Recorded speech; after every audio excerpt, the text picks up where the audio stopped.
MRPS అధినేత మందకృష్ణ మాదయ్య గారి మీద అబద్ధాలు అసత్యాలతో కూడినటువంటి విమర్శలు చేయడం జరిగింది. ఆ విమర్శలను ఎంఆర్పీఎస్ తీవ్రంగా వ్యతిరేకిస్తున్నది, ఖండిస్తున్నది. సమాజంలో గురువుగా పిలిపించుకుంటున్నటువంటి బ్రాహ్మణ పెద్దలు ఇవాళ అబద్ధాలు అసత్యాలు మాట్లాడి వాటిని ఆధారంగా చేసుకొని ఈ సమాజంలో సామాజిక సంస్కరణల కోసం పోరాటం చేస్తున్నటువంటి ఒక ఉద్యమ నాయకుడి మీద విమర్శలు చేయడం అనేది ఏమాత్రం సహేతుకం కాదని చెప్పేసి నేను సందర్భంగా వారు గుర్తు చేస్తున్నాను. వారు ఏదైనా విషయాలు మాట్లాడేటప్పుడు మాట్లాడిన విషయాలను సంపూర్ణంగా అర్థం చేసుకున్న తర్వాత, మాట్లాడిన విషయాలను పూర్తిగా గ్రహించిన తర్వాత దాని మీద ఆధారాలతో సహా మాట్లాడితే బాగుంటుందని చెప్పేసి నేను ఈ సందర్భంగా వాళ్ళకి సూచిస్తున్నాను. గుంటూరులో మందకృష్ణ మాదయ్య గారు ప్రెస్ మీట్ పెట్టి దాదాపు 2 గంటల పాటు అనేక విషయాల మీద మాట్లాడడం జరిగింది. ఆ విషయాలను బ్రాహ్మణ సమాజం సంపూర్ణంగా అర్థం చేసుకోలేదు, గ్రహించలేదు, అందులో ఉన్న వాస్తవాలను వాళ్ళు గుర్తించలేదు. అందుకే దానికి విరుద్ధంగా నిన్న ప్రెస్ మీట్ లో అబద్ధాలు అసత్యాలు మాట్లాడి మందకృష్ణ మాదిగ మీద విమర్శలు చేసే ప్రయత్నం చేయడం జరిగింది. మందకృష్ణ మాదిగ గారు రాజ్యాంగాన్ని రద్దు చేయమని మాట్లాడినట్టుగా, అట్లాగే రాజ్యాంగంలో ఆర్టికల్ 25ను రద్దు చేయాలని మాట్లాడినట్టుగా, రాముడి మీద విమర్శలు చేసినట్టుగా, హిందూ మతం మీద విమర్శలు చేసినట్టుగా, బ్రాహ్మణేతరులైనటువంటి కమ్మ, రెడ్డి, కాపు, వైశ్య, వెలమ ఇతర సామాజిక వర్గాల మీద విమర్శలు చేసినట్టుగా ఇంకా అనేకమైనటువంటి అబద్ధాలు వాళ్ళు మాట్లాడడం జరిగింది. మీలాగా అవగాహన లేకుండా, అజ్ఞానంతోని, ఆధారం లేకుండా మాట్లాడే నాయకుడు కాదు. సూటిగా స్పష్టంగా చెప్పడం జరిగింది. 1950 రాష్ట్రపతి ఉత్తర్వులు అనేది రాజ్యాంగానికి విరుద్ధమైనటువంటి ఉత్తర్వులు. ఆ ఉత్తర్వులు రద్దు చేయమని మందకృష్ణ మాదిగ డిమాండ్ చేయడం జరిగింది. కానీ మీకు అర్థమైంది ఏంది? మందకృష్ణ మాదిగ గారు రాజ్యాంగాన్ని రద్దు చేయమన్నట్టుగా మీరు అర్థం చేసుకున్నారు. కాబట్టి లోపం మీలో ఉన్నది. రాజ్యాంగం రద్దు చేయమని చెప్పలేదు, రాష్ట్రపతి ఉత్తర్వులు రద్దు చేయమని చెప్పిండు. రాష్ట్రపతి ఉత్తర్వులు ఎందుకు రద్దు చేయమంటున్నాడు? అవి రాజ్యాంగ స్ఫూర్తికి విరుద్ధంగా ఉన్నాయి కాబట్టి రద్దు చేయమంటున్నాడు. అది ఆర్టికల్ 25కు, ఆర్టికల్ 14కు, ఆర్టికల్ 15కు వ్యతిరేకంగా ఉన్నాయి కాబట్టి ఆ రాష్ట్రపతి ఉత్తర్వులు రద్దు చేయమని కోరుతున్నాడు. ఆ రాష్ట్రపతి ఉత్తర్వులు బ్రాహ్మణుల కుట్రల వల్ల వచ్చినాయి కాబట్టి వారు రద్దు చేయమని కోరుతున్నాడు. దాన్ని మీరు అర్థం చేసుకోవాల్సిన కోరుతున్నాను. 1950 రాష్ట్రపతి ఉత్తర్వుల్లో మీ కుట్ర లేకపోతే సుప్రీంకోర్టు తీర్పును మీరు వ్యతిరేకించేవాళ్ళు. కానీ వాళ్ళు సుప్రీంకోర్టు తీర్పును మీరు స్వాగతిస్తున్నారు. ఈ దేశంలో బ్రాహ్మణేతర సమాజం అంతా సుప్రీంకోర్టు దళిత క్రైస్తవులకు ఎస్సీ హోదా వర్తించదని చెప్పేసి తీర్పిస్తే, ఆ తీర్పును బ్రాహ్మణేతర సమాజం అంతా వ్యతిరేకిస్తుంటే ఒక బ్రాహ్మణ సమాజం మాత్రమే సమర్థించడం వెనుక ఏం మతలబు ఉన్నదో, ఏం కుట్ర దాగి ఉన్నదో బ్రాహ్మణ పెద్దలు సమాధానం చెప్పాలని మేము ఈ సందర్భంగా డిమాండ్ చేస్తున్నాం. సంబంధించిన వాళ్ళు ఏ మతంలో చేరినా కూడా వాళ్ళ సామాజిక హోదా ఎట్లయితే కోల్పోతలేరో, బీసీలు ఏ మతాన్ని అనుసరించినా వాళ్ళ సామాజిక హోదాను ఏ విధంగా అయితే కోల్పోతలేరో, అలాగే ఎస్టీలు ఏ మతాన్ని అనుసరించినా వాళ్ళ సామాజిక హోదాను వాళ్ళు ఏ విధంగా అయితే కోల్పోతలేరో, ఎస్సీలు కూడా ఏ మతాన్ని అనుసరించినా సామాజిక హోదా కోల్పోవడం అంటూ జరగకూడదు. అలాంటి విద్వేషపూరితమైనటువంటి, అలాంటి మత స్వేచ్ఛను హరించేటువంటి ఉత్తర్వులను తక్షణమే రద్దు చేయాలని చెప్పేసి ఈ సందర్భంగా మేము డిమాండ్ చేస్తున్నాం. ఈడబ్ల్యూఎస్ రిజర్వేషన్ కోటాలో అగ్రకులాలకు చెందినటువంటి హిందువులు అగ్రకులాల క్రైస్తవులతోని, అలాగే ముస్లింలతోని అగ్రకుల రిజర్వేషన్లను పొందుతున్నప్పుడు, పంచుకుంటున్నప్పుడు మరి దళిత వర్గాలు, దళిత హిందువులతో దళిత క్రైస్తవులు ఎందుకు ఈ రిజర్వేషన్లు పొందకూడదో సమాధానం చెప్పాలని చెప్పేసి మేము డిమాండ్ చేస్తున్నాం. లేనిపోని ఆరోపణలు మీరు చేసే ప్రయత్నం చేయడం జరుగుతున్నది. మిమ్మల్ని మీరు సేవ్ చేసుకోవడం కోసం అనేక అబద్ధాలు ఆడి అనేక వర్గాలను తప్పుదారి పట్టించడం కోసం ప్రయత్నం చేయడం జరుగుతున్నది.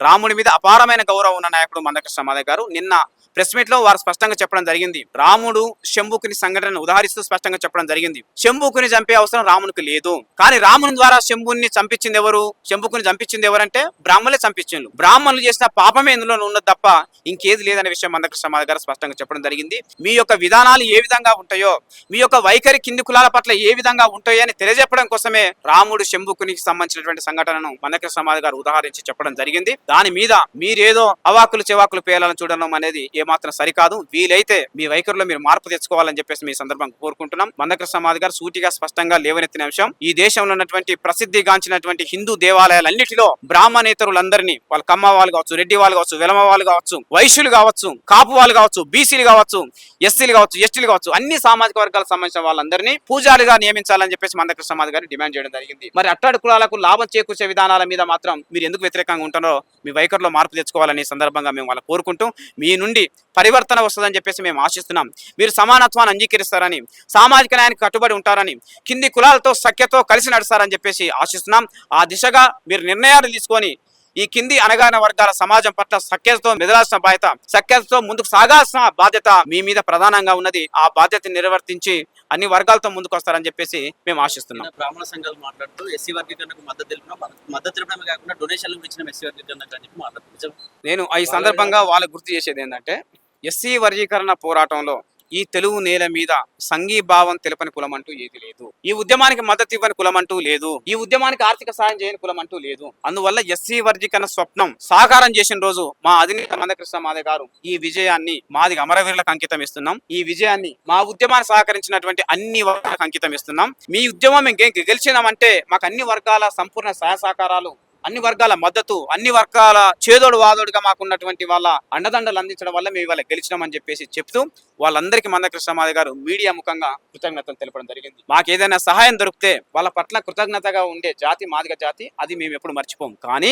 ఇవాళ ఈ బ్రాహ్మణ సామాజిక వర్గం వాళ్ళ మనోభావాలు దెబ్బతిన్నాడు, వాళ్ళ ఆత్మగౌరవం దెబ్బతిన్నాడు. వాళ్ళకి ఏ రాజకీయ పార్టీ అండగా లేదు కదా, వాళ్ళకి ఏ నాయకుడు వాళ్ళకి అండగా లేదు కదా, వాళ్ళకి వచ్చిన సంఘాలు, ప్రజా సంఘాలు కూడా వాళ్ళకి ఎవరు మద్దతుగా లేవు కదా, వాళ్ళు ఆనాడు ఒంటరు కదా. మరి అట్లాంటి ఒంటరు లేనటువంటి బ్రాహ్మణ సమాజాన్ని ఆత్మగౌరవ పోరాటాలు గెలిపించింది ఎవరు? మందకృష్ణ మాదిగ గారు కదా. మోహన్ బాబును క్షమాపణ చెప్పాలని డిమాండ్ చేసిన మందకృష్ణ మాదిగ గారు కదా. మోహన్ బాబు గుండాలు బ్రాహ్మణుల మీద దాడి చేయడం తప్పని చెప్పింది మందకృష్ణ మాదిగ గారు కదా. 24 గంటల్లో మోహన్ బాబు క్షమాపణ చెప్పకపోతే బ్రాహ్మణుల తోడుగా ఎంఆర్పీఎస్ కూడా రంగంలో దిగుతుందని ప్రకటన చేసింది మందకృష్ణ మాదిగ గారు కదా. ఆ చరిత్ర బ్రాహ్మణ సమాజం ఎందుకు మర్చిపోతారు? ఆ అండదండలను బ్రాహ్మణ సమాజం ఎందుకు మర్చిపోతారు? సమయం వచ్చినప్పుడు, సందర్భం వచ్చినాడు చాలా విషయాల్లో బ్రాహ్మణ సమాజానికి అండగా నిలబడే చరిత్ర ఎంఆర్పీఎస్ ఉద్యమానికి ఉన్నది. మేము కృతజ్ఞత మర్చిపోయే వ్యక్తులం కాదు, కానీ కృతజ్ఞత సమాజం ఇతరులను కూడా మేము ఆశించడం కాదు. కానీ బ్రాహ్మణ సమాజం కొన్నైనా నైతిక విలువలు కలిగి ఉంటుందని, కొన్నైనా ఉన్నతమైన విలువలు కలిగి ఉంటుందని చెప్పేసి సందర్భంగా మేము గుర్తు చేస్తున్నాం. వాళ్ళు మరొకసారి బ్రాహ్మణ సమాజం ఈ సమాజంలో పెద్దన్న పాత్ర పోషించే విధంగా, వాళ్ళలో పరివర్తన ఏ విధంగా వస్తుందో దాని మీద చర్చ చేసి ముందుకు రావాలని చెప్పేసి మేము గుర్తు చేస్తున్నాం.